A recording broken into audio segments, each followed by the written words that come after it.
So one of the most amazing things happened today when I was at work, teaching a class there in my dorm, and the topic was risk. I asked my clients, 48 in total, in fact, what is risk? And I began to talk about how a risk doesn't necessarily have to be a behavior. Because if you didn't know, I work at a prison, at a substance abuse treatment center where inmates are given an opportunity to think, an opportunity to redirect their attention away from what got them in trouble and onto something more productive. And today's topic was risk. I asked them, hey, what is a risk, guys? What do you consider? What constitutes a risk? Hands go up, people are giving their own opinions and whatnot. And in every instance, in every answer that was given to me, they would say things like, strip bars, crummy neighborhoods, a poor background, whatever.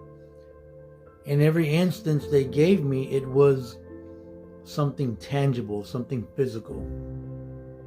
And I asked them, is that what risk is? Only something that we see, like maybe a crummy neighborhood, or maybe, I don't know, a burning house or whatever.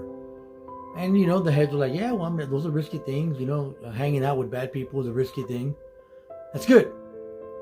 But what if, I told him rhetorically, what if risky things weren't just behaviors, but the things that precede come before the behavior? What if risky things are thoughts?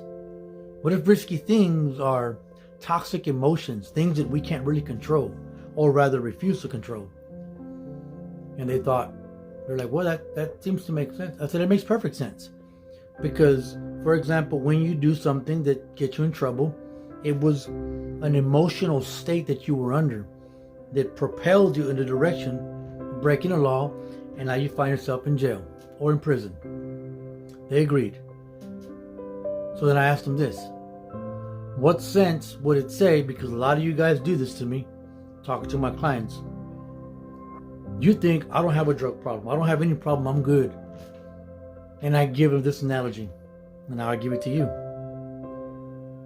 You and I both know that when a car is moving, whether by someone driving it or by someone kind of remotely steering it, we know that a car moves because it has an engine. Someone can drive a car because it has a transmission, an engine. It's got some power behind it. No one in their right mind would think that this was normal. Car somehow takes on these magical powers that can talk to us. We ask the car, hey car, why are you driving? And the car says, because I just can, because I just do.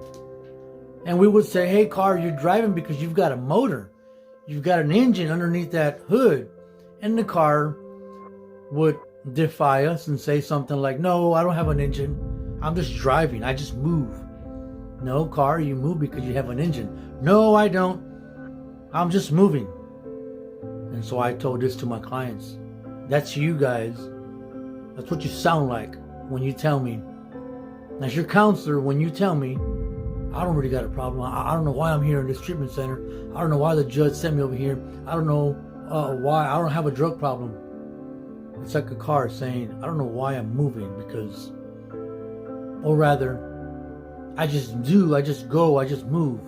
Not because I have an engine. And I told the guys, gentlemen, you move and you go and you break laws and you commit crimes and you engage in risky behaviors because something is driving you. There's an emotional state, there's something going on, and it's driving you, and you are in denial. You refuse to admit that there's something going on inside of you, and it would be, you sound just as foolish as if a car was to tell us, no, I don't have an engine, I'm just driving, I'm just moving. That's you and me when we deny the fact that there's something going on inside of us. And believing that there's nothing there that's driving. There's nothing there that's pushing us.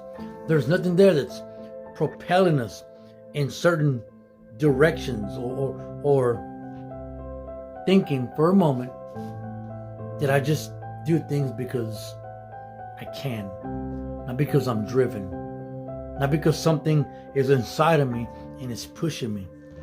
So I ask you right now, as I conclude this quick video, what's driving you? You don't have to break a law. You don't have to go to jail. You don't have to go to prison. But you can engage in risky behaviors. You can engage in things that can jeopardize your job, your marriage, your sense of right and wrong, your privilege of being a parent. You can engage in risky behaviors when you adopt risky thoughts and when you entertain risky / toxic emotions. So I encourage you, think twice about whether or not you have a problem. Because if your behaviors are risky, if your behaviors are hurting you and others, then I promise you, it's because there's risk within you. And if you don't deal with the risk within you, then you're going to continue to jeopardize yourself and those outside and around you. God bless you guys. See you on the next one.